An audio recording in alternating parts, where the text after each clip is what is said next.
I am Ryan Franks with Business and Leadership Podcast.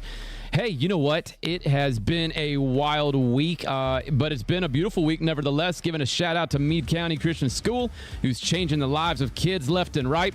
Hey, something big happened on Tuesday. I'm trying to think what that was. That would have been the presidential debate all the way out of Philadelphia. And if you did not catch it, it is worth, you always want to stay current with world affairs. Absolutely. I totally believe that. What did it mean for the American people? What can we gather when it comes to our beliefs as Christianity? What does it come with leadership and small business mindsets? Where is the nation going? What does it mean for us as working Americans? What does it mean for the blue collar, the white collar, the poor, the middle, the rich? What does it mean? What does Tuesday mean when you have competing personalities like that going head to head? Did the nation get closer? Was there a more understanding? Was there transparency? Was it an honest, candid conversation? That's kind of where we're going to go today a little bit. What leadership principles can we pull out of the presidential debate, and what does it mean? How do we become more effective? How do we utilize the spirit of excellence moving forward from what we saw on Tuesday? Because what we saw on Tuesday is incredibly important because it's going to affect you. It's going to affect the way that your kids go to school, where you go to church, where you can drive, what you can spend, what you can't spend, if you can even spend it, or if you can spend it to get something that you want. Maybe you won't be able to. Watching the housing market just go through the roof has been nuts. And the thing is that I think a big question is where is all the money coming from? We're printing it. And if you ever want to understand how money is inflated and where it comes from and what it's backed up by, is it gold? Is it silver? Is it the Treasury Department? We can talk about that in the near future, because I think you will be blown away who buys all of the bonds, and to know that it comes from the federal government spitting money out and then turning around and buying it. That's why the dollar is depreciating, is because, well, once again, the federal government is in charge. I'm not against the government, but they're not running the country right. I'm a little concerned that our current president is nowhere to be found, and that really raises another question, as in, do we need a president?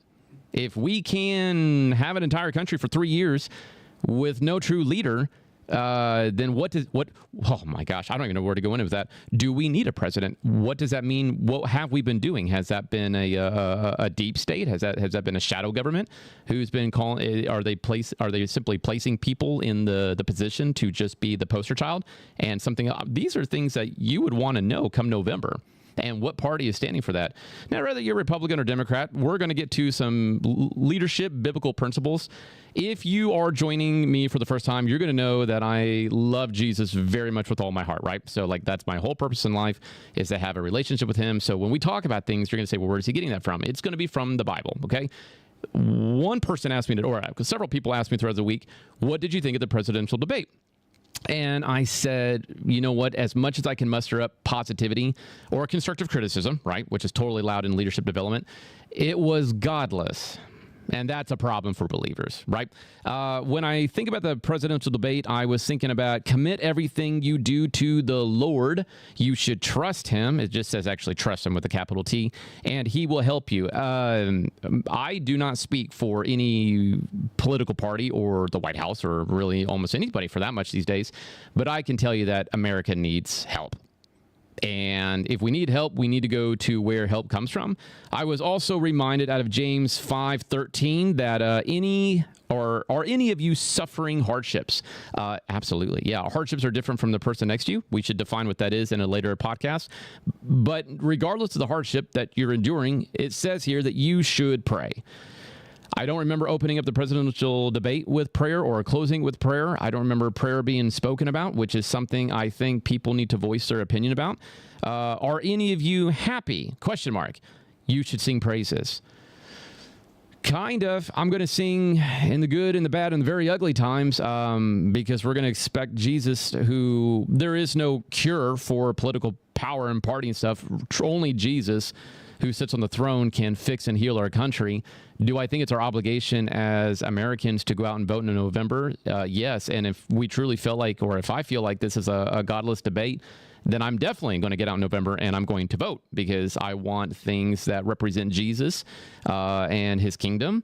Are either of these candidates perfect? No, they are not.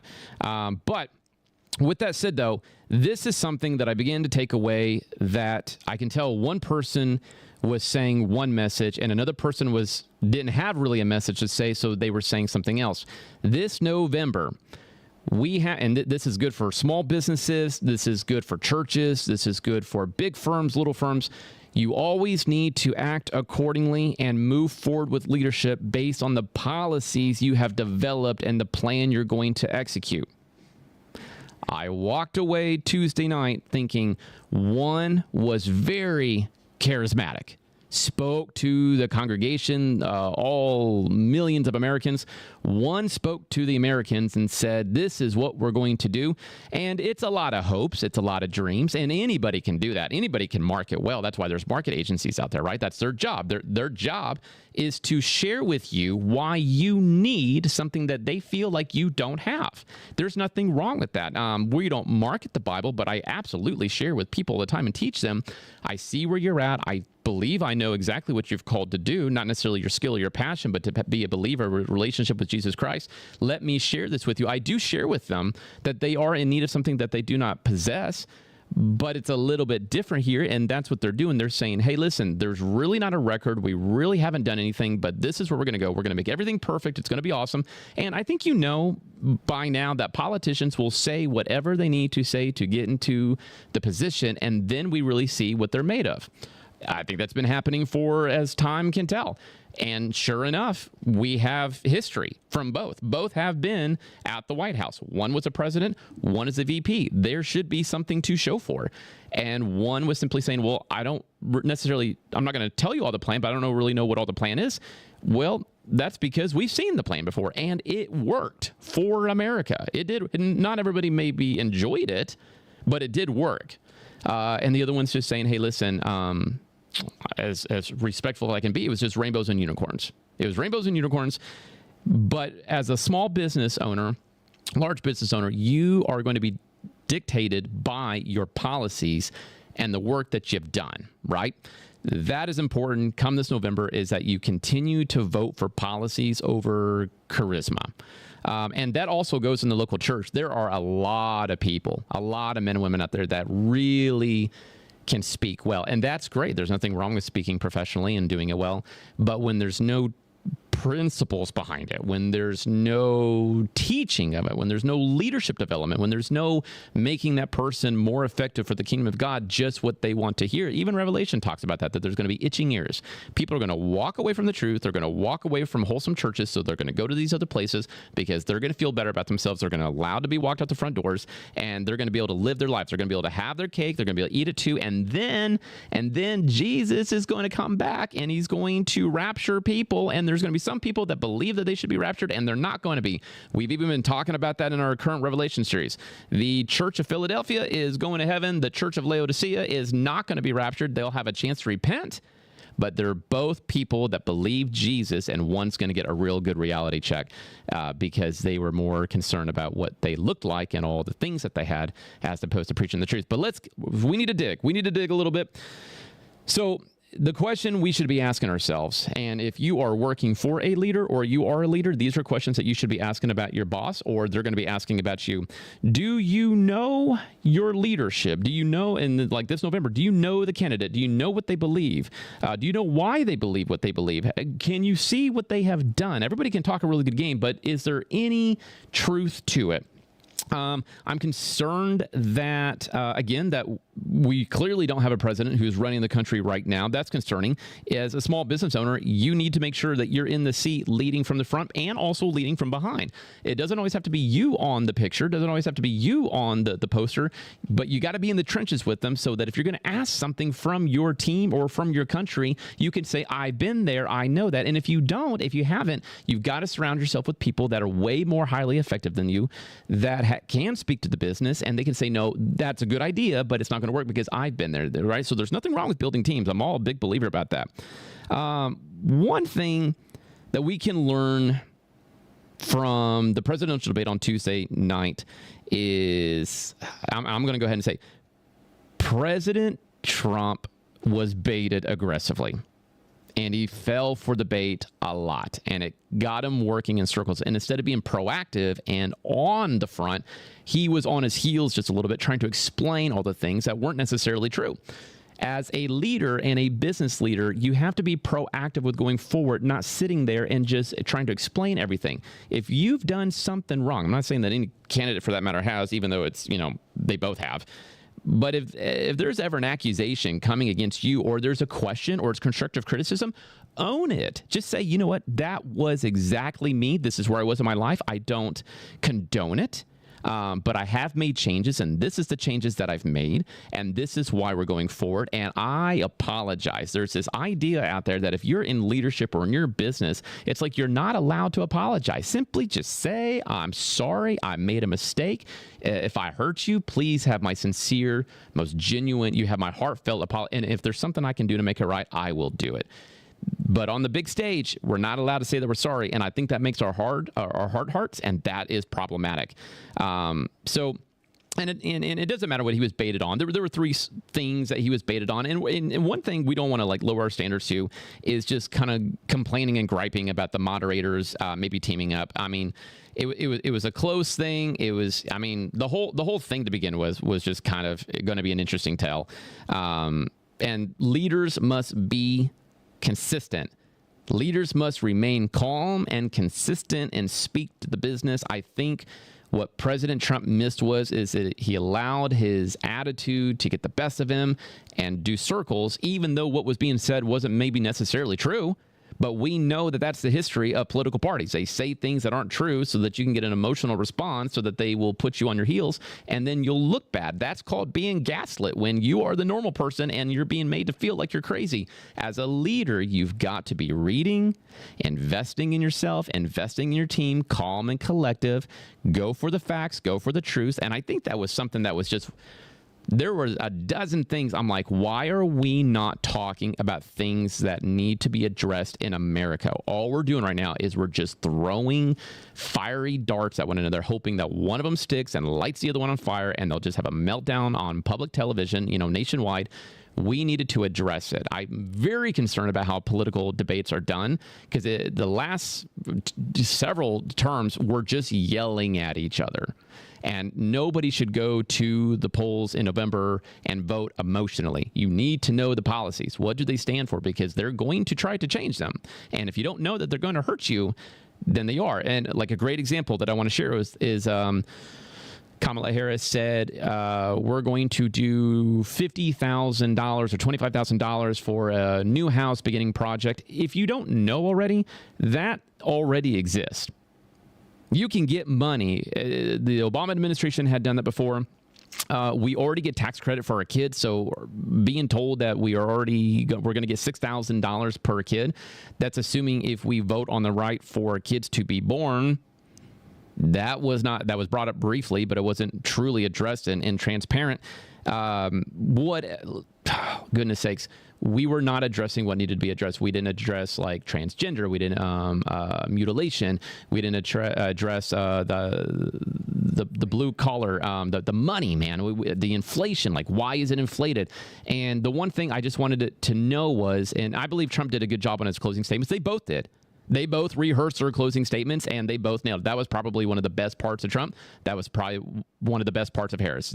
She spoke to the world and said, these are all the things I'm going to do. And he was just like, and this is what's happening. This is what we've done. We got to move forward. I'm just like, yeah, the closing statements is where it's at. So if you have to go back, if you haven't watched the presidential debate, just go to the closing statements, and that kind of sets things up a little bit. But leaders must remain calm and very consistent.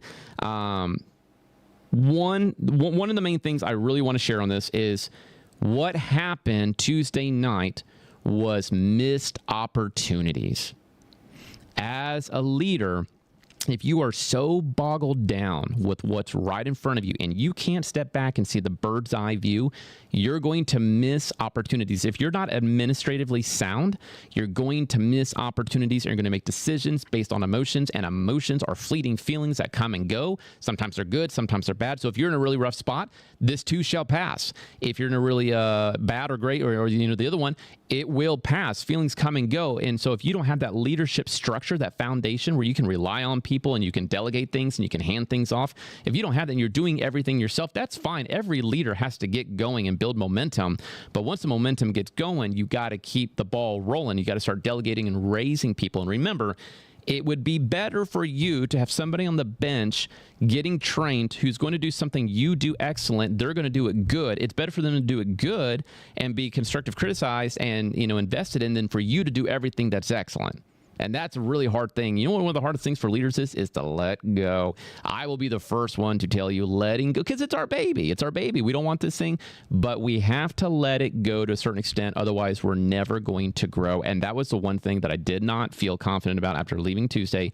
I did not know what direction this country was going to go in, and I did not believe that we were going to grow in a healthy manner. Right now, we're all very angry, and a lot can change in 50-something days. Just 56, 57, somewhere in that ballpark, was the attempted assassination of President Trump. And looked all that's changed. At the time, it was Biden who was actually running. They did the debate before their conventions. I mean, this has been a really wild year, and they hadn't even officially been nominated yet. We kind of knew that they were going to be. And another thing that's really bothersome when it comes to leadership is there was no due process on the Democratic side with putting Kamala Harris up for the representation. There are other people, and the reason that's concerning to me with the government moving forward is because she's ran before. And nobody voted for her, and she bowed out. Nobody. I mean, I'm talking like single digits. The own party didn't. That is concerning. That now that person is in there representing. Those are things I should be telling. And if that was the same thing with Trump, if he had not won the primary, I'd be saying that too. I'd be like, listen, we put somebody in just to make him a puppet, and that's concerning. Who's really pulling the strings? Leaders, you've got to be aware. You've got to be aware of what's going on in your business. You've got to be aware of what's going on in your household and your family. You've got to be aware. You've got to know your finances as well. And we had a lot of missed opportunities about things we were not talking about Tuesday night, and it ended up just being a fight fest. Missed opportunities. We missed growth. Or when we miss opportunities, we miss the opportunity to grow. We miss the opportunity to learn, to be creative. We miss the opportunity to problem solve. If you have a challenge, that is a great opportunity for you to stretch and get creative on how to get some solution. Otherwise, you're always going to depend on everything where it's came from.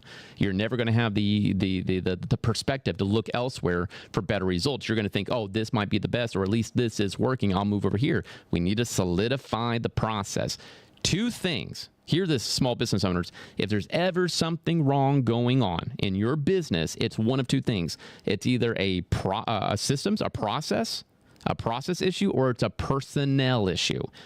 If somebody's not performing in your business, you have to ask yourself first, is it me? Is it the process and the policy that I have set up? Have they been trained? Do they understand next steps? Are they performing? And if the answer is that they are not performing, and you do have the process and set, and they've been properly trained, then you know it's a personnel issue.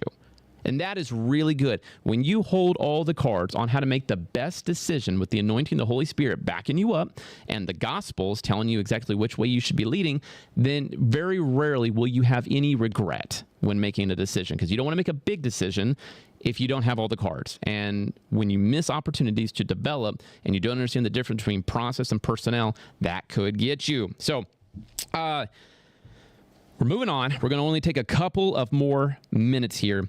But the thing that I want to circle back to a little bit is, what was the plan for growth? Good leaders ask the question all the time, what is the plan for growth? And if you have never asked that question, that's because you're too stinking busy. You're running around, you're changing the oil, you're cleaning the toilet, you're getting the kids, you're trying to do the business, you're trying to do the books. how are you growing? What are the margins of growth look like for 2024, 2025? Where are you expected to be? What is your year-to-date numbers are going to look like? Do you know the percentages that you have to maintain in order to pay the bills and grow? And do you have reasonable managing expectations? If you're starting a business, you're going to lose money the first year. If you're starting a business, you're going to lose money the second year. You're looking to even out down the road. And then you say, well, why start a business? Because you get investors to understand that it's going to pay off in the end. And right now we're starting up. But that's a process and that's a system. What is the plan for growth? I will tell you a personal thing that I'm doing for growth. Is it with the Dunkin' Donuts in the business? It's not. Is it with the church? Kind of. Next year, the Lord put on our heart the last 2 years to minister and, or at least to invest in Africa, right? Kenya, Africa, Tanzania. And so we've been installing freshwater wells. We are going to be building June of next summer, June 2025, we're going to be putting in a school auditorium where there's no running water, there's no plumbing. We're going to put a well in. We're going to do this. And we're going to raise, nearly like around $85,000 to do it because we also have donors that are doing dollar for dollar match. The question is how do you raise money? And so if you do not know that Kenya and Tanzania share a border, and right on the border is 20,000 feet straight up Mount Kilimanjaro. So there is a team, there's myself and 8 more that are going to go next June to climb Mount Kilimanjaro, and we're going to be raising funds while we do it. When I realized that this was something that God has challenged us with, and the other team is going to be in Kenya installing the wells, and so the money we raise going up Kilimanjaro is the money going into the wells and the money going into the auditorium. What I'm getting at here is that when I realized where growth was going to come for, how to get that money, how to get those kids water, how to get those kids education, when we said that's where we want to go, how are we going to grow there, I realized that I had to change everything about me physically to train for the next 10 months. So one of the hardest things I've had to do is I've had to give up fast food. I've had to give up all energy drinks. I've had to give up Diet Coke, which has been just horrendously the most awful thing I probably ever done. The 3 days of caffeine, headaches, withdrawals was wild. I'm having to do just chicken, just protein. I'm having to climb stairs with the weighted vest right now. I'm having to move my routine and the way that I work out. But I want growth. And if you too want growth, you're going to have to probably change things. You're going to have to look at your policies. You're going to have to look at your procedures. You may have the right people in your business doing the thing, but if they're in the wrong seat long enough, you'll feel like they're not the right person. Let me say that again. You may have the right people on the bus, but that's not enough. You got to get them in the right seat. And if they're in the wrong seat long enough, you're going to think that they shouldn't be on the bus at all, and then you're going to cut them loose, and then they're going to go somewhere else. And you're going to be without, and then you're going to realize later on down the road that they were the right person, but instead of, driving the bus, they should have been in like lane 3, aisle 3, bench 3, where they would have succeeded. That's, so policies, procedures, personnel. We do not want to miss opportunities, and that's exactly what that would be. Wrong person, wrong seat, missed opportunity. And to go back to the presidential debate on Tuesday, what did we miss? We missed the opportunity to realize what is it going to look like to be taxed on unrealized gains, which is from the Democratic Party right now.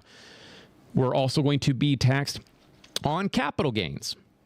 We're going to be taxed on businesses as well. And if you don't understand what unrealized gains are, I'm going to have I have the opportunity and the honor to have Nancy Tate on the show next week. We're going to talk about what that means for you, because you might have made money and not even known it, and then you're going to get taxed on it, and you're going to have to take a loan out to pay for it, and then you have just lost that money. You now have a new loan payment, and that's because you didn't know what your candidate stood for with the policies, and maybe it needs to be voted, and maybe it'll get shut down, maybe, who knows, but that's the presentation right now, and nobody talked about that. That was a missed opportunity on the Republicans right there. We didn't talk about inflation. We didn't talk about printing money. We didn't really talk about higher taxes. We didn't talk about why shutting the pipeline down was bad. We know that it's bad. President Trump did an amazing job bringing that out, that it was awful. If you do not know, when President Biden shut down the pipeline, barrels of oil went from $30 to $130. So if you were in oil, you made millions of dollars. And do you know what the one class who hurt that the most? Middle class. And if you are going to be voting based on a celebrity's opinion of their candidate, can I tell you something? There are people out there that are promoting their candidate that make millions of dollars a year. They're not worried about gassing up their car. They're not worried about where they're going to eat next. They're not worried about where their kids are going to go to school. They're not worried about if they're going to pay their bills and their electric next month. They're not worried about that. So until they're nervous about that, then they don't have my vote because of who they are. Now, if they want to say something about the policies, that's awesome. But these are what leaders should be asking. Leaders don't just ask questions. They ask the right questions. We didn't talk about some of these things. We didn't talk about socialism. And we really should. Now, President Trump did do a good job by calling Harris out about her father being a Marxism. If you don't know anything about Marxism, you should look into it. But the thing is, though, is that President Trump kept losing his cool and talking in circles, and she stayed calm and collective, and she was charismatic, and she's beginning to win some votes over that. Do I think that people are going to switch their votes to the other side based off of Tuesday night? No, I do not. No, I think it was just a great representation that the United States needs Jesus. That's we need prayer in the schools. Hey, we need prayer in the schools. We need prayer in our houses. We need to show up for church. We need to open up our homes to people. We need to be generous with our finances, what we've been given from the Lord. We didn't talk about veterans that all much. We didn't talk about the army. We didn't talk. We just screamed for an hour and a half. And that was really, really hard to watch. But we watch it because we're voting on one of them. So, let me just remind you. Let me remind you something real fast. I'm gonna share this, and this is gonna be like the last thought for the day. As a leader and your leadership, you need to be doing two things with your people. One, you need to nurture them, which means you need to encourage them. You need to love them. You need to let them know that where they want to go is possible with these steps, with the process, right? The other thing is that you may need to embrace challenge, and you may need to coach them. Some people are really soft and they love the nurturing part, but they don't like the coaching part. If you're anything like me, I would just rather be told what to do. Tell me why we're doing it so I can get behind the vision, and I will carry that out probably a little bit better than maybe what you thought it could happen. But it's because you just told me. I like being coached, but being nurtured, that's fine too, but we got to be doing both. These are the last, I say the word 5 and you're thinking to yourself, that sounds like a lot. Here are 5 things I want to share with somebody who doesn't believe that they have what it takes to do the job, right? As you develop and as you train a person, here's 5 things I want you to tell them.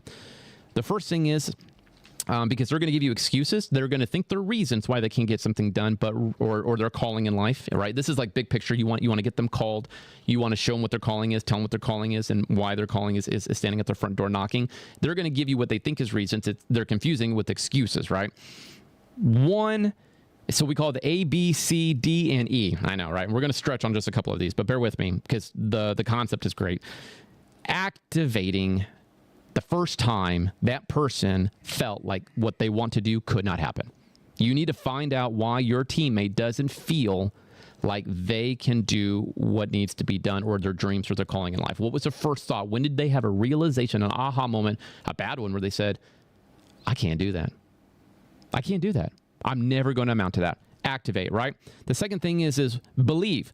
Why do you believe the dream is not possible? What do you not possess? What obstacles and roadblocks are in your way? I don't have enough money. I don't have the education. I don't know the right people, but you could though.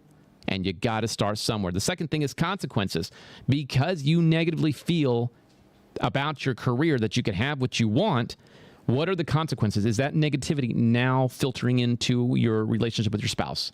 I'm never going to get it. I'm never going to get it. And she's like, oh, no, maybe you can. And no. And then all of a sudden you begin to fight. I told you I can't do this. I don't have what, but you can. I love you. What consequences are negatively now affecting your life? Because you don't believe you can do what you want to do. The other thing is this: dispute. This is what I do. I will dispute the matter with the person. I disagree. I'll begin to coach them lovingly, but I'll say, no, it is possible. You just got to quit thinking like this. This is affecting your brain. This is affecting your language. This is ultimately affecting your paycheck. This is affecting you from moving forward in almost any department. It's only going to affect you moving backwards negatively. So it's activating, believing, consequences, dispute. And the last one is this: once I dispute and I say, no, it is possible, and here are the ways that we're going to get there, and here is the plan, and here's the growth, and here's the margin for growth, and this is why you're going to be successful. Then I say event, A, B, C, D, E. What is the next event that we're going to make progress? I don't want to be a good public speaker. What is the next event we're going to go between now and then and train, and then you're going to speak? What is that event? Put it on the calendar. If you never put anything on the calendar and you just tell yourself that someday it's going to happen, it'll never happen. You want to put $1,000 away for an emergency fund? You say that in 30 days. I'm gonna put away X amount of dollars per week, right? $250 a week. I'm gonna figure it out. I'm gonna flip the new PlayStation. I'm going to go flip burgers. I'm just whatever it's gonna take. I'm gonna do $250, and in a month, if you really put your mind to it, you'll have $1,000. And when those tires blow out or the air conditioning needs to be refueled with Freon, you're gonna have the money instead of sweating the whole time. Listen. We don't have to walk away from Tuesday night saying to ourselves, oh man, we already know why we feel the way that we do. Jesus needs to be in America and in our houses, in our cars, our relationships, our schools, our churches. Hey, even our churches. Are you saying that Jesus isn't in all the churches?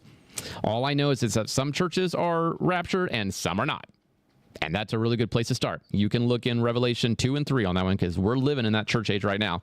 However, though, if you're a business owner, these are some good tips that I think will really help you navigate. Remember, ask yourself, how are we going to grow? Not necessarily making more money or planning a new site or generating new employees, but when you do organically begin to grow, those things are the ripple effect of you vision casting. You won't just say, oh, I need another employee. You say, what is that person going to fill? Can I do it? Can I fill that void? Can I piece that off to somebody else? Will somebody believe in this? There are always ways to get the job done. That's why you need the anointing of the Holy Spirit to help tell you what's up. So anyways, listen, thanks for taking a couple moments with me. I appreciate it. We are back next Thursday at 2. That's right. We're going to go this Thursday, next Thursday, and the following Thursday, all the way through the rest of the month. And next week, my guest is Nancy Tate, who is amazing. I cannot wait. Thank you, Messenger Studios. We've got all kinds of good people on the crew here. So have a great day. Stay cool. We'll see you soon.